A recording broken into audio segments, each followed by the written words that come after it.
Bab terakhir. Kelvin Hendra. Bab tahun 1194 sampai tahun 1198. Kelvin tersenyum saat mengatakannya. Seluruh alun-alun kembali menjadi hening setelah mendengarnya.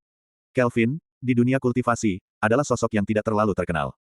Pertempurannya di kota Glaceria juga tidak diketahui oleh banyak orang. Sebagian besar orang yang ada di sana waktu itu telah diselamatkan oleh penjaga malam. Dan tokoh utama dalam pertempuran itu juga bukan Kelvin.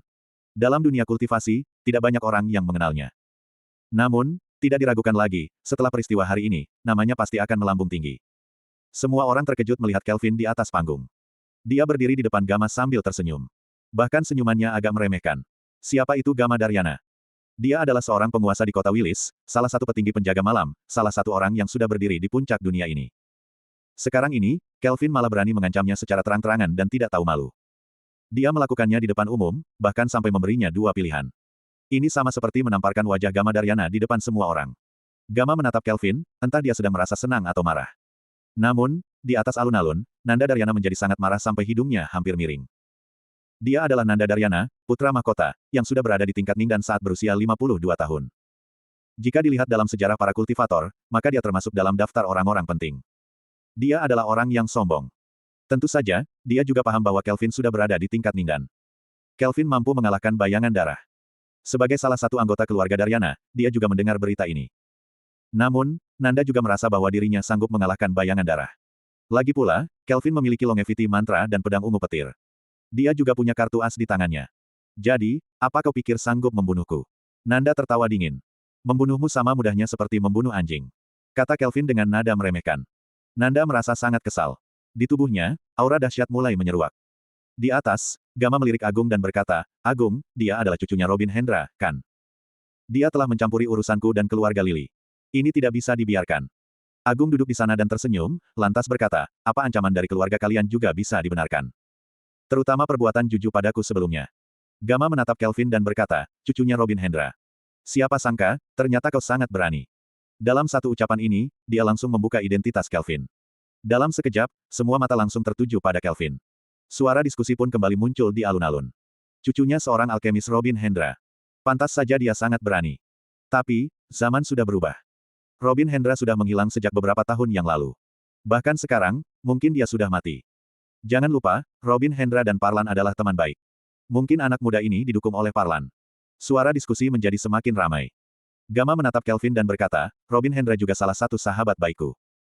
Tampaknya, selama bertahun-tahun ini, dia telah berlebihan dalam memanjakanmu. Apa dia tidak pernah mengajarimu tentang moral? Jika dia gagal mendidikmu dengan baik, maka hari ini, aku akan menggantikannya dan mengajarimu tentang moral yang baik. Sambil bicara, jubah mewah di tubuhnya bergerak sendiri, tanpa dihembuskan oleh angin. Cucunya Robin Hendra. Kini waktumu untuk mendidiknya. Pada saat itu, terdengar suara malas dari tempat duduk keluarga Hendra. Semua orang menoleh ke tempat duduk keluarga Hendra, tapi mereka tidak bisa menemukan siapa yang bicara. Namun, Gama Daryana bisa melihat Adrian sedang berada di kerumunan. Para pemimpin keluarga besar lainnya juga telah mengenalnya. Di samping Gama, wanita dari keluarga Yael mulai bersandar pada kursinya, wajahnya tampak seperti menonton drama. Ekspresi Gama tidak begitu baik. Sebaliknya, wajahnya tampak membeku. Adrian sedang berada di tempat ini, sementara dia telah menunjukkan bahwa dia berani melawan Kelvin. Oleh karena itu, Adrian perlu turun tangan. Namun, ucapan Kelvin sebelumnya telah menamparkan wajah keluarga Daryana, jika dia tidak bereaksi, maka keluarganya akan kehilangan muka. Leluhur. Ketika itu, Nanda tiba-tiba berbalik dan berkata pada orang di atas, sambil membungkukkan badannya, bocah ini sangat sombong dan arogan, saya benar-benar tidak tahan lagi melihatnya. Bukankah dia ingin membunuh saya dalam kompetisi keluarga dan membatalkan pernikahan saya dan Wulan? Sampai di sini, tiba-tiba dia menoleh ke arah Kelvin dan berkata, kalau begitu, kita mulai saja kompetisinya. Saya akan mempersembahkan kemenangan saya sebagai hadiah pernikahan untuk Wulan. Tentu saja. Katanya dengan sorot mata membunuh, jika dia ingin membunuhku, aku juga tidak akan menahan diri. Jika sampai dia terbunuh, jangan pernah menyalahkanku. Gama menghela nafas panjang dan berkata, kau memang pantas menjadi putra mahkota keluarga Daryana kami. Jika memang kau ingin membela dirimu sendiri, maka kami tidak akan ikut campur. Haha. Di sebelahnya, Agung terkekeh. Orang ini, jelas hanya mencari jalan keluar untuk dirinya sendiri. Gama menatapnya dengan tajam, sementara Agung hanya mengangkat bahunya dan berkata, maaf, bagiku itu memang konyol sekali. Mendengar ucapan Agung, sudut bibir orang lainnya juga tersenyum, tapi mereka berusaha keras untuk menahannya. Selain Bradley Lily. Sekarang ini, wajahnya tampak buruk. Dia sedang menatap Kelvin di bawah sana sambil merasa gelisah. Yang jelas, dia tidak bisa duduk dengan tenang. Gama berkata, kalau begitu, Wulan, kau mundur dulu. Setelah kompetisi ini berakhir, kita akan mengadakan pernikahanmu dan Nanda. Saya. Wulan menggertakkan giginya, lalu mendongak dan hendak mengatakan sesuatu. Pada saat ini, di telinganya, terdengar suara Kelvin, jangan katakan apapun, serahkan saja padaku. Wulan terperanjat. Dia menatap Kelvin dan wajahnya penuh dengan jejak air mata. Kemudian, dia tersenyum tipis dan sedikit mengangguk padanya. Setelah itu, dia membalikkan badannya, berjalan menuju tangga, lalu berdiri di belakang. Di tengah panggung, hanya tersisa Kelvin dan Nanda. Gama berkata, semua putra keluarga bangsawan, persiapkan diri kalian masing-masing. Kali ini, ada perubahan aturan dalam pertandingan. Kalian akan bertarung 10 orang sekaligus. Agung memicingkan matanya. Kompetisi antar keluarga sebelumnya biasanya akan diselenggarakan lewat undian. 10 orang akan memperebutkan posisi 8 besar. Setelah 8 besar, mereka akan memperebutkan posisi selanjutnya. Ini dilakukan untuk menghemat waktu, kata Gama. Orang-orang dari keluarga lain tidak mengatakan apapun. Yang jelas, mereka juga setuju. Tentu saja, Agung tidak bisa menolak dan menyampaikan keberatan. Setiap peserta dari berbagai keluarga. Kalian punya waktu untuk bersiap-siap selama 10 menit. 10 menit kemudian, kalian sudah harus berada di atas panggung. Kata Gama. Nanda melirik Kelvin dan berkata, anak muda, kau pasti akan mati. Kelvin meliriknya dengan acuh tak acuh, lalu melompat turun dari panggung dan kembali duduk di samping Sekar. Sekar berdiri. Dia mengambil sabuk yin yang terikat pada pinggangnya, lalu memberikannya pada Kelvin, sambil berkata, ini untukmu. Anggap saja aku sedang berjuang bersamamu. Kelvin tersenyum, lalu melingkarkan sabuk itu di pinggangnya. Hati-hati, kata Adrian. Kata-katamu barusan memang sangat berani, tapi ini juga bisa membuat mereka punya alasan untuk membunuh secara terang-terangan. Kurasa, Nanda Daryana masih punya banyak kartu andalan di balik lengan bajunya. Kelvin berkata dengan heran, dia tidak mungkin lebih hebat dari bayangan darah, kan? Sulit untuk mengatakannya, kata Adrian. Ini adalah kesempatan terbaik bagi keluarga Daryana untuk membunuhmu. Mungkin dia punya banyak amulet tingkat 4 di tubuhnya, bahkan mungkin juga pedang bulan. Pedang bulan. Bukankah ini senjata spiritual yang berada di daftar senjata? Ya, itu adalah senjata spiritual yang berada di urutan keempat. Kata Adrian. Lebih tinggi satu peringkat daripada pedang petir ungumu. Dia mungkin juga punya armor badak. Senjata yang berada di urutan ke-9. Kelvin mengerutkan keningnya. Benar. Kata Adrian, baju zirah ini awalnya adalah milik penjaga malam, dan beberapa tahun lalu dipinjam oleh Gama, tapi sampai sekarang, baju zirahnya masih belum dikembalikan. Tapi tenang saja, dia juga masih belum bisa memaksimalkan kekuatan armor badak, kata Adrian, kau masih punya kesempatan untuk melukainya. Hanya saja, itu sangat sulit. Jadi, semuanya tergantung pada kemampuanmu sendiri.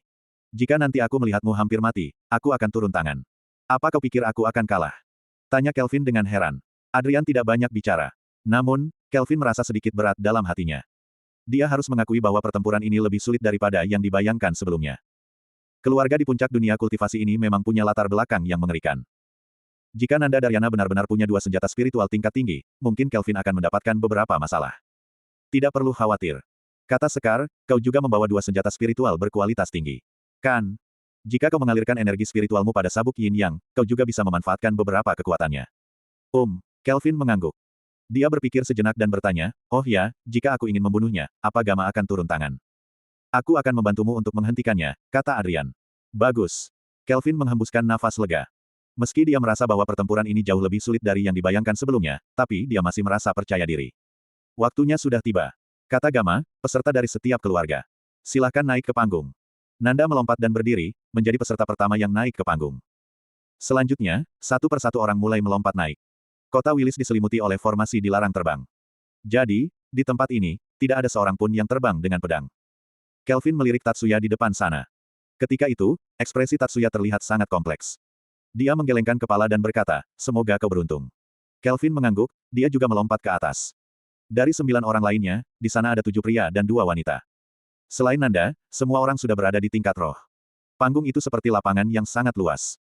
Semua orang berada di panggung, di depan tempat duduk keluarga masing-masing, jadi, antar satu dengan yang lainnya cukup berjarak. Aku umumkan. Pada saat ini, Gama sedikit memicingkan matanya, kompetisi antar keluarga telah resmi dimulai. Mereka yang menyerah atau jatuh dari panggung dan tidak sanggup bangkit lagi akan tereliminasi. Urutan eliminasi akan menentukan peringkat keluarga. Siapa yang berdiri paling akhir adalah pemenangnya. Nanda berbalik, lalu melirik Wulan dan berkata, Wulan, aku akan meraih posisi pertama untukmu. Setelah itu, dia kembali berbalik dan auranya meningkat pesat. Aura di tahap awal tingkat Ningdan dilepaskan tanpa babi bu. Wosh! Aura tajam menyeruak dari tubuhnya dan membuat baju zirah berwarna hitam muncul di tubuhnya. Armor badak. Di atas, Agung menyipitkan matanya dan berkata, kau sangat bermurah hati. Bahkan kau memberinya armor badak. Gamma berkata sambil tersenyum ambigu, semua tahu bahwa Kelvin sudah berada di tingkat Ningdan. Dia memegang pedang ungu petir dan longevity mantra. Jika tidak punya senjata spiritual berkualitas tinggi, bukankah keluargaku, yang berada di peringkat pertama selama 30 tahun ini, akan segera digantikan oleh keluarga Hendra? Agung tersenyum dan berkata, selama ini, kau telah banyak mendapatkan keuntungan, sekarang sudah waktunya untuk mengembalikannya. Setelah mengatakannya, pupil matanya sedikit menyempit. Pada saat ini, Nanda membuka mulutnya dan sebuah pedang mendarat di tangan kanannya. Pedang panjang itu seperti bulan dan memancarkan cahaya menyilaukan. Aura yang dilepaskan oleh pedang itu membuat semua orang tidak berani menatapnya secara langsung. Senjata spiritual tingkat tinggi yang berada di urutan keempat. Pedang bulan. Apa perlu sampai seheboh ini? Di sisi Gamma, pemimpin wanita keluarga Yael menutup mulutnya dan tertawa kecil, sepertinya pemimpin keluarga Daryana sangat ingin membunuh cucu Robin Hendra. Master Yael, jangan konyol, kata Gamma, dia yang pertama kali memprovokasi keluarga kami, dan bahkan mengancam untuk membunuh Nanda. Tentu saja, kami perlu mempersiapkan diri dengan baik. Pemimpin keluarga Yael hanya menyeringai dan tidak membalas ucapannya. Sementara itu, orang-orang dari berbagai keluarga besar di bawah panggung mulai menarik nafas dingin. Wajah Nanda terlihat sombong saat dia berkata, semuanya, apa kalian bisa memberiku sedikit rasa hormat? Bagaimana kalau kita semua mengusir bocah bernama Kelvin ini dulu? Dengan begitu, posisi kalian semua bisa naik satu tingkat. Suara itu jatuh dan beberapa orang mulai bergerak mendekati Nanda. Tatsuya terlihat bingung. Pada akhirnya, dia tetap berdiri di tempat dan tidak bergerak. Selain itu, ada seorang wanita berambut pendek dengan tubuh yang tinggi serta langsung. Dia membawa sebuah pedang di punggungnya dan berdiri tidak jauh dari sana. Kemudian, dia berkata dengan acuh tak acuh, saya tidak mau mengeroyok seseorang. Ditambah dengan Nanda, totalnya ada 7 orang yang sudah berkumpul. Nanda melihat wanita itu dan Tatsuya sekilas, lalu mengerutkan keningnya dan berkata, Lana Yel dan Tatsuya Lily, jika kalian tidak ingin bergabung denganku, itu tidak masalah. Namun, ini adalah perang di antara aku dan Kelvin. Jadi, kalian tidak perlu ikut campur. Kalau tidak, jangan salahkan aku jika aku akan menyingkirkan kalian terlebih dahulu. Kelvin berkata sambil menggigit bibirnya, 7 orang. Seharusnya ini adalah urusanku dengan Nanda. Apa kalian semua adalah anjingnya? Kalian semua ingin membunuhku. Kalau begitu, aku pun tidak akan memberi belas kasihan kepada kalian. Kami tidak perlu belas kasihanmu. Kata Nanda. Memangnya kau bisa apa? Weng. Suara itu jatuh, dan di belakang Kelvin, auranya meledak secara instan. Dalam sekejap, auranya telah mencapai puncak. Pertengahan tingkat Ningdan. Bagaimana mungkin? Di atas panggung, Daryana tidak bisa duduk diam. Tiba-tiba, dia bangkit berdiri, sambil menatap Kelvin di bawah dengan tampang terkejut. Kelvin telah melepaskan aura sampai pada batas maksimalnya. Auranya sudah berada di pertengahan tingkat Ningdan dan diperlihatkan secara terang-terangan. Kalau dihitung-hitung, usianya baru saja 30 tahun. Seseorang berjenggot tebal terkejut melihat Kelvin. Pemimpin wanita keluarga Yael sedikit terkejut. Matanya berbinar dan menatap Kelvin dengan penuh minat. Bradley menatap Kelvin dengan wajah bodohnya. Seluruh tubuhnya mati rasa, bahkan dia mengira kalau sedang bermimpi. Terakhir kalinya bertemu dengan Kelvin di kota Glaceria, saat itu Kelvin masih berada di awal tingkat roh. Dia tidak paham bagaimana dalam kurun waktu kurang dari sebulan, Kelvin sudah berada di pertengahan tingkat Ningdan. Di era kurangnya energi spiritual seperti sekarang ini, bagaimana mungkin ada orang yang bisa berkultivasi secepat itu? Bersambung.